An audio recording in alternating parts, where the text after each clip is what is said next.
Here's your news rush for August 24, 2026. 6 stories. Let's go. The Philippines just pushed back hard on Beijing's version of history. The Armed Forces of the Philippines says China's embassy is spreading, quote, deceptive narratives claiming Manila deliberately grounded the BRP Sierra Madre at Ayungin Shoal in 1999 as a land grab. AFP officials say the ship was an emergency grounding, not a strategic plan, and insist the Philippines has never promised to remove it. The pushback comes one day after Philippine forces resupplied the outpost while shadowed by Chinese Coast Guard ships. But analysts say the dueling narratives show neither side is backing down anytime soon. If you're in Abra or Magalang, Pampanga, here's your Monday heads up. Abra's provincial government has suspended in-person classes across the entire province for August 24, shifting students to alternative delivery modes because of continued bad weather. Magalang town in Pampanga is also suspending classes and government work for its Feast of San Bartolome holiday. Local officials say the Abra suspension could extend if conditions don't improve. But if you're outside these two areas, it's largely business as usual, so double-check with your own local government unit before assuming today's a day off. The rain isn't done with Luzon yet. Pagasa says the southwest monsoon, or Habagat, continues today, bringing cloudy skies and scattered rains to Metro Manila, Ilocos, Siar, Central Luzon, Cagayan Valley, Rizal, Cavite, Batangas, and Occidental Mindoro, with thunderstorms possible in some spots. The rest of Luzon can expect a mix of sun and clouds with isolated showers. Weather officials say flooding and landslides remain a risk in low-lying and mountainous areas already soaked from weeks of rain.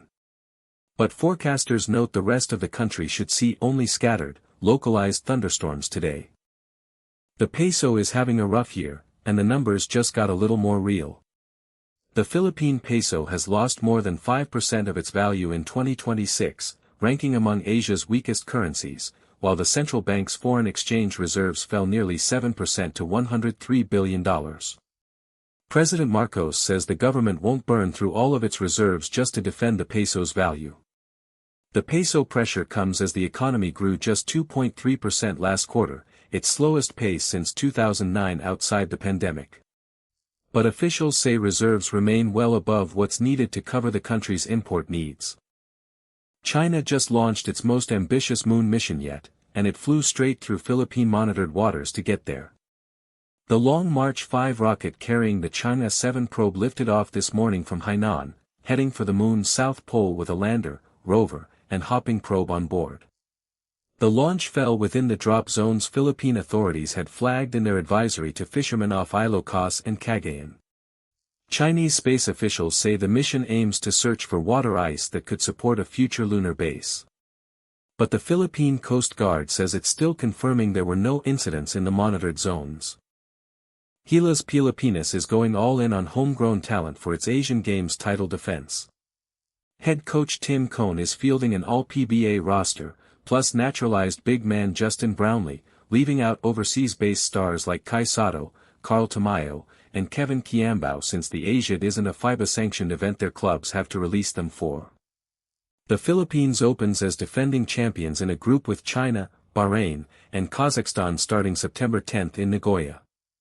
Coach Cone says the local talent pool is deep enough to compete.